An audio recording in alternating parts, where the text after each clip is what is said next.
दोस्तों हम लोग बात करने जा रहे हैं उत्तर प्रदेश लोक सेवा आयोग की तानाशाही पर। किस कदर उन्होंने अपने तानाशाही रवैये से हजारों स्टूडेंट के सपनों को, उनकी उम्मीदों को कुचल दिया। साथियों, जिन लोगों ने भी यूपीपीएससी आरओ का इस साल एग्जाम दिया होगा, बहुत ही सीरियसली एग्जाम दिया था, उस एग्जाम में अपना पूरा जी जान लगा दिया था, अपना सब कुछ झोंक दिया था, सब कुछ दांव पर लगाकर एग्जाम दिया।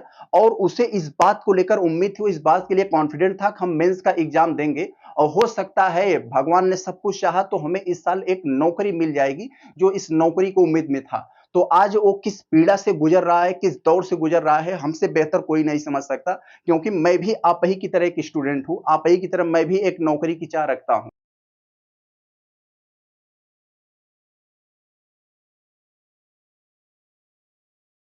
और दोस्तों बात यही करना है कि आयोग ने आखिर हमारे साथ किया क्या है, जब वो मॉडिफाइड आंसर की नहीं जारी कर रहा है, हमारा नंबर नहीं बता रहा है, हमारा नंबर कितना है, वो कट ऑफ नहीं बता रहा है विभिन्न वर्गों का कि ईडब्ल्यूएस का कितना है, ओबीसी का कितना है, जनरल का कितना है, ये नहीं बता रहा है। तो इस बात को हम सब स्टूडेंट को अंदर से खाए जा रही है कि आखिर हमने अपने परफॉर्मेंस, अपने मेहनत के आधार पर जो एग्जाम हॉल में हमने मेहनत करके आया था, उसका परिणाम क्या हुआ। आखिर हम पीछे रह गए तो कितने नंबर से पीछे रह गए, उसका हुआ तो कैसे हुआ, हमारा नहीं हुआ तो क्यों नहीं हुआ। इस बात को स्टूडेंट को अंदर से खाए जा रही है। आने वाला एग्जाम दोस्तों, आगामी एग्जाम जो यूपी पीसीएस का है, उसके लिए जरा सा भी एनर्जी ऐसा लगता है नहीं बची है, अंदर से एकदम टूट चुका है स्टूडेंट। उसमें लग रहा है कि एकदम वो होश में नहीं है, उसको पता ही नहीं चल रहा है कि आखिर हमारे साथ हुआ क्या है। एक उन नौकरी के जैसे लग रहा है ना कि नौकरी का उम्मीद खो चुका है, ऐसा लग रहा है कि हम नौकरी के लिए, सरकारी नौकरी के लिए नहीं बने हैं, चले जाएं, लौट जाएं अपने गांव और वहीं पर कुछ अलग करते हैं। अब यहां से जैसे लग रहा है उम्मीद टूट चुका है कि अब कुछ नहीं हो सकता। दोस्तों आज वो जिस पीड़ा से गुजर रहा है, अगर आयोग अगर थोड़ा सा भी इसको सीरियसली ले।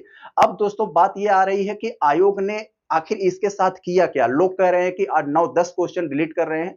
तो हम सरकार से पूछना चाहते हैं कि आपके पास ऐसे जरा सा भी योग्य अधिकारी नहीं है, वो ठीक ठाक से पेपर बना सके। यदि तुम्हारे पास अधिकारी ऐसे नहीं है तो हम जैसे हजारों स्टूडेंट पढ़े, हम लोगों से पेपर बनवा लो, ऐसा पेपर बना के दे देंगे हम, या हमारे जैसे हजारों स्टूडेंट ऐसे हैं कि एक भी प्रश्न गलत नहीं होगा, उसका एक भी उत्तर गलत नहीं होगा, ये लिख कर ले लो। लेकिन दोस्तों आयोग, सरकार ने पता नहीं कौन से अधिकारियों को पकड़कर प्रश्न बनवा रहा है, और वो प्रश्न बना रहे हैं ऐसे, उनमें ऐसी योग्यता नहीं है कि वो 100 डेढ़ 200 प्रश्न ठीक ठाक बना सके और उसका ठीक ठाक आंसर जारी कर सके। खैर ये सब हम छोड़ते हैं। हम लोगों की जो मांग है, तीन ही चीज हम लोगों का मांग है कि मॉडिफाइड आंसर की जारी कर दो, कट ऑफ कितना ले गए हो विभिन्न वर्गों का वो हमें बता दो, और हमारा नंबर कितना है वो बता दो, जिससे हम नई आंसर की से मिलाकर ये जान सकें कि हमारा नहीं हुआ तो क्यों नहीं हुआ, उसका हुआ तो क्यों हुआ, हमारी कहां कमी रह गई थी। तुम कट ऑफ 50 पर लेके चलाओ, चले जाओ, उससे हमसे नहीं मतलब है।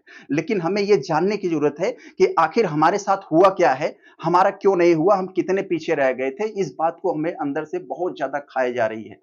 और दोस्तों बात कर ले, अगर विभिन्न सोशल मीडिया के आधार पर लोग अपने अपने तरीके से आवाज उठा रहे हैं कि मॉडिफाइड आंसर्स की जारी करो, कट ऑफ बताओ और हमारा स्कोर बताओ। तो इस आधार पर अपने अपने आप जहां भी हो, जैसे सोशल मीडिया के माध्यम से, एक्स या ट्विटर के माध्यम से, आप लोग भी अपनी बात को एक संवैधानिक तरीके से रखें कि हमारी बात को सुना जाए। अभी दोस्तों नॉर्मलाइजेशन के खिलाफ जब 2024 में आंदोलन चल रहा था, तो हम लोग भी जाकर आयोग पर कई कई दिन वहां पर धरना प्रदर्शन दिए, वहां शामिल हुए, अपनी बात को वहां पर रखे। तो आप लोग भी अभी इसके लिए तैयार रहिए। आप सब लोग हालांकि अभी सोशल मीडिया के माध्यम से या अपनी फिर जो भी आप सोर्स यूज करते हैं उसके माध्यम से अपनी आवाज को, अपनी बात को रखें, जिससे आयोग तक इस बात को पहुंचे और वो बात माने। हम लोगों की बात अगर मान ले तो हम लोगों को कोई नहीं है, आप कट ऑफ चाहे जितना ले जाओ उससे नहीं मतलब है। लेकिन हमारा जो परफॉर्मेंस है वो हमें पता होना चाहिए। अपनी कमियों का हम लोग आत्म मूल्यांकन कर सके कि आखिर हम क्यों पीछे रह गए हैं, उसका हुआ तो कैसे हो गया, हमारा नहीं हुआ क्यों। इस तरीके से कंपैरिजन पता होना चाहिए कि आखिर हमारे अंदर कहाँ कमी रह गई थी, हमें और अभी कितना मेहनत करना है, हम उसके योग्य हैं कि नहीं है। बहुत ज्यादा पीछे हैं तो उम्मीद छोड़ दें, पास में ही हैं तो हम लोग लगे रहें। लेकिन जब कुछ पता ही नहीं चल रहा है भाई, आखिर हमने किया क्या एग्जाम हॉल में, जो हमने परफॉर्मेंस करके आया, जो हमारा परफॉर्मेंस नहीं बताओगे तो हमें पता कैसे चलेगा कि हम कितने पानी में हैं, हमारी औकात कितनी है। आप ये तानाशाही नहीं चलेगा। तो आप सब जो भी स्टूडेंट हैं, उन सबसे निहोरा यही है कि आप सब लोग अपनी अपनी बात को एक संवैधानिक तरीके से, बहुत ही सटीक तरीके से अपने अपने सोशल मीडिया के आधार पर रखिए। नजदीकी जो सभाएं हो रही हैं, जो भी बात हो रही है, अगर आप लोग वहाँ आस-पास हो तो आप लोग जाइए, उसमें शामिल होइए, अपनी बात को थोड़ा-सा रखिए। क्योंकि दोस्तों अभी जो भी 7-8 हज़ार लोग गए हैं, मालूम है कि अभी उसमें से वही 400-500 होंगे, बाकी साढ़े 6 हज़ार के आस-पास लोग बाहर आ जाएँगे। तो ऐसा नहीं, जो लोग अंदर चले गए हैं, वो लोग अभी से मतलब वो लोग शांत हो जाएँ, उनको लगेगा कि हमारा हो जाएगा। नहीं, आप लोग भी अपनी बात को रखिए, क्योंकि दोस्तों आने वाले समय में आप लोग को भी इसका लाभ मिलेगा। यदि आज आप लोग शांत हो जा रहे हो, तो आने वाले आपके जो पीढ़ियाँ हैं, आपके भाई-बहन आगामी आने वाले हैं, उन पर ये बहुत बड़ा दुष्प्रभाव पड़ेगा। आज की कल की कमियों को दूर करने के लिए आज हमें काम करना बहुत ज़रूरी है।